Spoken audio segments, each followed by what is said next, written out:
friends, it's Haya, and this is going to be about unsolicited advice. So, how do we approach receiving unsolicited advice as well as noticing when we're giving it? And I should also say, not just advice, but suggestions.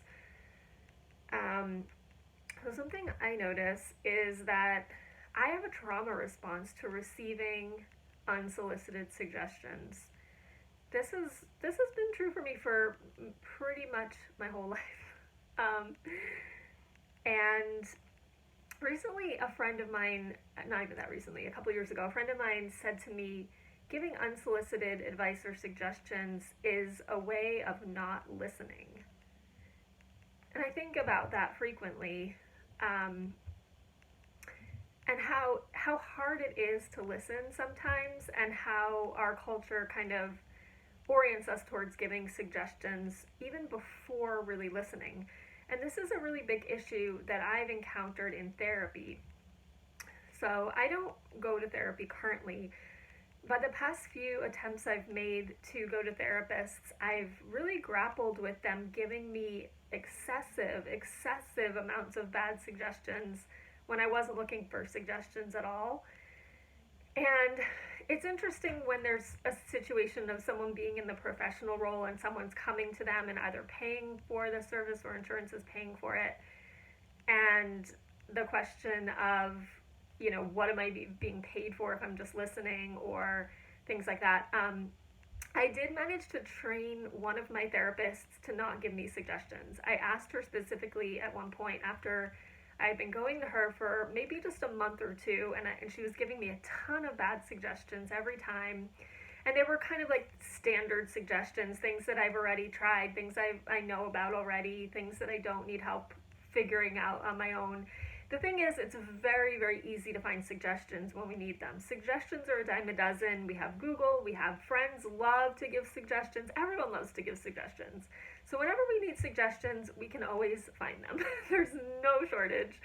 Obviously, there are higher and lower quality suggestions, and one way to access higher quality suggestions could be, of course, to, consult with an expert in that specific area, but even more so, someone who knows you really well, or someone who's listened to you for a very long time and understands the situation deeply enough to provide a helpful suggestion. Because if somebody listens to you say something for like 2 minutes and then gives a suggestion, there's pretty high chance it's not going to be a good suggestion, because they're saying what they would do, they're making a snap assessment and judgment of the situation.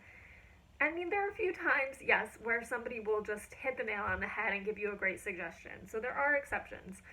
But I would say the rule is that most unsolicited suggestions are not helpful. So in terms of therapy, I did ask this therapist if we could try no suggestions.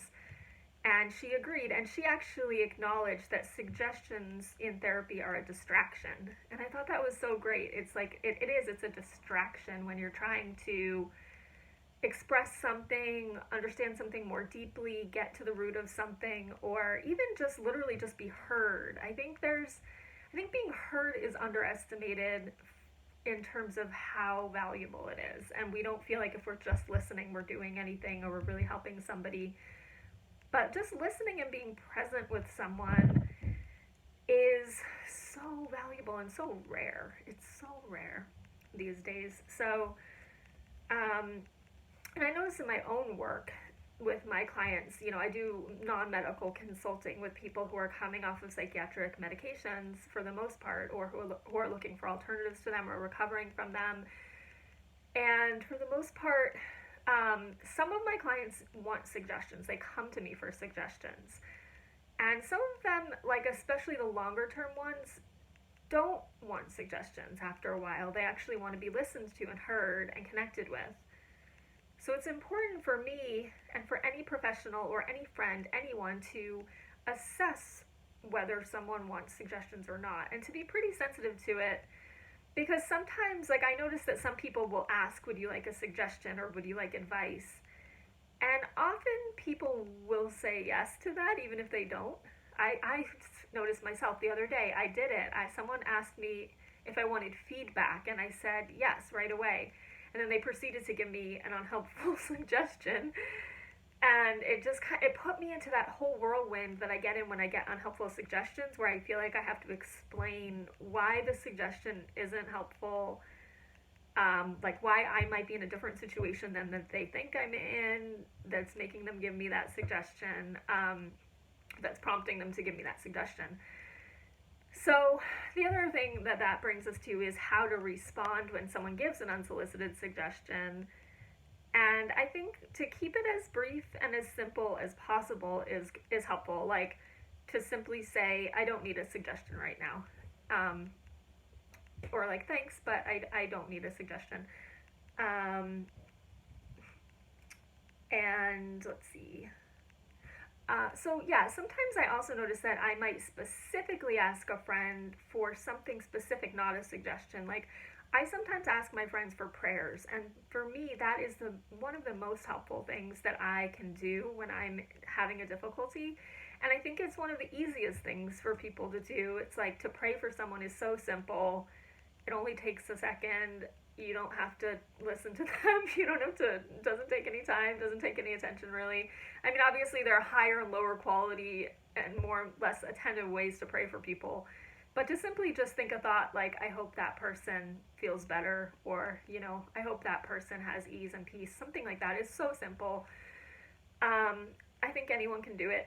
And yet, I have a couple of friends where when I ask for prayers, like I sometimes do it by text message, they give me a suggestion. If I tell them what's going on, like if I say I'm going through this and this, will you please pray for me? Most of my friends will just pray for me, which I love. And it's truly for me one of the most helpful things. I would try it if I were you. If you believe in that, if it resonates with you, it really works. It's gotten me out of cycles of insomnia, helped me have relief from like major traumatic events. Just knowing that people are praying for me is so helpful. It helps me more than almost anything. So, but then, yeah, a couple of my friends, if I tell them what's going on and ask for prayers, they give an unsolicited suggestion right away, and it's never helpful. So I think we all need to like be aware of our knee-jerk response to give suggestions when they're clearly not being asked for. But the thing is that's interesting is I don't think it's always so clear. One time I was speaking with a relative, or not a relative, but a family friend, and I was telling her about something I was going through, and she instantly gave me a lot of advice and suggestions. And I said, actually, I don't want advice or suggestions. And she said, you can't tell me this you can't tell me something and then not take my advice. I was like, okay. So, it's like some people kind of have those rules. Like, if you tell me something, I'm going to tell you what I think you should do. But that's a trauma response, because it's a codependent approach. It's like, I can't just listen. I can't just be present and allow you to figure this out. I can't have faith. Like, I have to take control and tell you what I think you should do. So I think the reason it's so traumatizing is because the compulsion to give unsolicited suggestions comes from a trauma response. So it's like, this is what I noticed for myself. When somebody gives me an unsolicited suggestion, it's like they aren't processing whatever trauma is going on for them around listening and being able to be present. So something's getting stirred up for them, and in order to escape it, they give an unsolicited and unhelpful suggestion. Of course, they want to be helpful. Or maybe they don't, they either want to be helpful or it's like simply a compulsion. And, so I was thinking about, with my own clients, like I said, I need to be careful, and I have to notice that if somebody is not wanting suggestions, I need to just step back and listen. Listening is so powerful. I cannot say that enough. So I'm curious for you. Let me know. How do you feel about unsolicited suggestions? Do you get triggered as much as I do by them? How do you respond? I can literally go into a dysregulated state from unsolicited suggestions. It's like, besides actual abuse and violations, to me it feels like one of the most violating things that I experience. So that's why I'm making this video, so that if you experience it too, maybe you'll feel less alone, or start to have some tools for how to set boundaries when people give unsolicited suggestions. I also want to add, that therapist I went to who agreed to stop doing unsolicited suggestions, after that, the therapy was so good. It's really one of the few positive therapy experiences I've had in my entire adult life, because she was able to stop giving unsolicited suggestions. And every once in a while, of course, I would actually ask her for a suggestion. I remember, she had stopped giving suggestions. Everything was great. I was like, wow, therapy can actually be good. It doesn't have to be so triggering.